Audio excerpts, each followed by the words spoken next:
Hi all. Thought I'd go through some Lego digital logic stuff that I've been messing around with. I want to build a model of Conway's Game of Life eventually. So I've been messing around with ways to do portions of it. So let's start off here with just a single bit of storage. So if you press the blue gets indicated on top.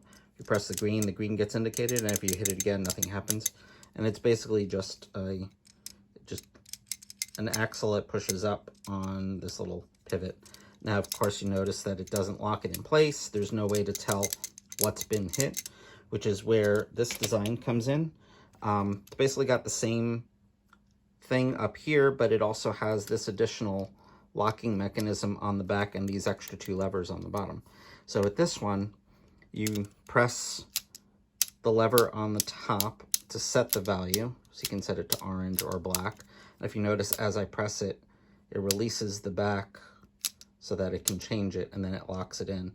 While it's actually being pressed, the pin keeps it from going over. Okay, so like this, you press it, store black, store orange, and then you can read it out by putting force on this. See, this one doesn't move at all. This one actually moves a little bit. So if I set it with black, the orange doesn't move and the black does move. So that's a possible way to read it out, but as you can see, it's kind of big. So that was where I started with a little while ago. I think I got this design somewhere online, and then I simplified the heck out of it because it was really more complicated than I wanted to do. For indicating the value on the top, these are a couple ideas I was messing around with. We got this one here, which looks cool, but is ridiculously expensive. Has a lot of parts, is complicated, but it looks really cool. And then this one here just has this one 4x4 plate that flips over, and you can see it's just operated by gears. I was trying to make it so that you turn it, basically the input here and here, you turn it 90 degrees or so to change the value. And that got me thinking that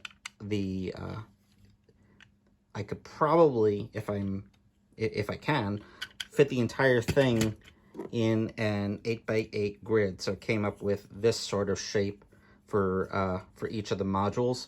And to show how that would actually end up looking, there is this sort of idea where this would be one module. All of the mechanism would be down here. And then it has a way to change the bit by moving this lever. And I want to see how that would stack. I made a second one here, and then these can just be snapped together because they would all be stacked up. And just to demonstrate, now I have two of these, and I think you can see that a full wall of these would look pretty cool. So a couple of the design criteria I have for this is I want it, if possible, to be not gravity based. So like something like this wouldn't work because you can see if it's on its side and you hit green, it sets, blue, and it doesn't. Or it's upside down, nothing's gonna happen. So I want it to be, in the very least, able to be stacked vertically or horizontally along the ground. But we'll see how that goes. Here's another design that I came up with for a bit, just from messing around with Technic pieces. You can see there's this center part that flips over. It's actually it's really neat to see it.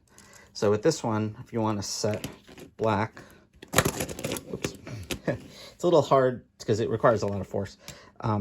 Set it to white, it flips that way, black, and then you can read the value just by probing from the side. See, from this side, it can go all the way through, so it would be black, and it's blocked there. Whereas like this, it's blocked there, but it can go all the way through there.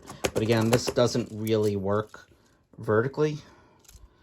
Like if you think of all of these being stacked up on a wall so that you can see it, this stops working unless you add springs, which could work, but the problem with springs is that if you have a bunch of these and they all have tons of springs, in order to move any of those mechanisms that have springs holding them in one way or another, it's going to require even more force. And I think you could see that getting a bunch of these, all with a lot of force there, is going to require a really big motor to try to advance that. So those are a couple ideas I've had with that. Next, for part of the mechanism, I sort of see it in phases where it counts the number of, let's say, white or alive cells in neighboring areas. And then it takes that to determine whether it itself will be black or white for the next life cycle. So I've been experimenting with ideas on how to actually read the value. I call it probing. You probe the ones around you, and the value itself, like on, where was it? On this one, like it would be probed, see if it's black or white, and it telegraphs. That's the way that I've been, the word that I've been using. So this one is telegraphing that it's black. Now it's telegraphing that it's white. So this was a mechanism that I came up with to try to do this. Let me see if I can move in a little bit here. You can see this is just an example, just made to be. I'm not caring about the size of anything here. I just wanted to try out the mechanism, and the basics of the mechanism is all right here, where we have this pivot here that can go this way, and it can also go that way. So the concept here is that to read the value, there's some sort of driving, like if you think of like a computer, like the clock of the computer, which drives everything. So this would be a motor pushing this way, and it is probing here and outputting here. So if you see with nothing here, nothing happens there. But if I take this bit here and have this module telegraph that it has a 1 there, and if you watch here, now this is blocked to move in that direction, so it goes in that direction, and it indicates that there is a 1 there. So 1, 1, 1, pull that out, 0, 0, 0.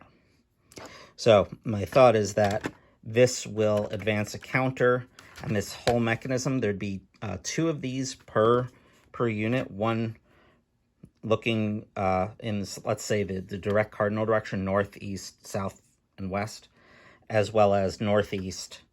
So every time it probes vertically and diagonally, and then the mechanism that is reading, like, here, let's, here we go. So it's reading vertically and like that. So it'll just do this, it's easier.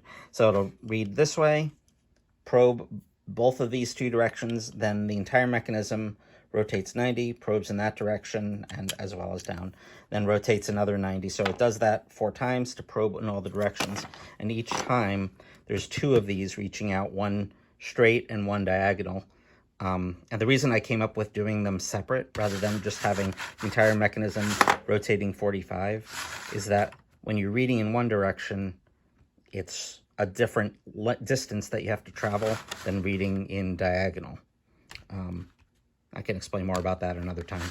But yeah, so this is what I came up with. This will probe in one direction, rotate 90, probe, and so on. And then this output here will increment some sort of counter, and I'm still working on that part. But I think that by breaking this down to all the different parts, it'll actually be possible to build this at a reasonable size. I don't think I'm going to be able to make it this small, but I can always make it longer.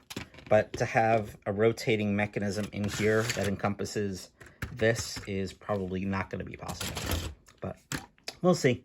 Anyway, there we go. This is sort of a project I've been poking at for a couple of years, and hopefully I can get it working soon. Have a good one, everyone. Bye.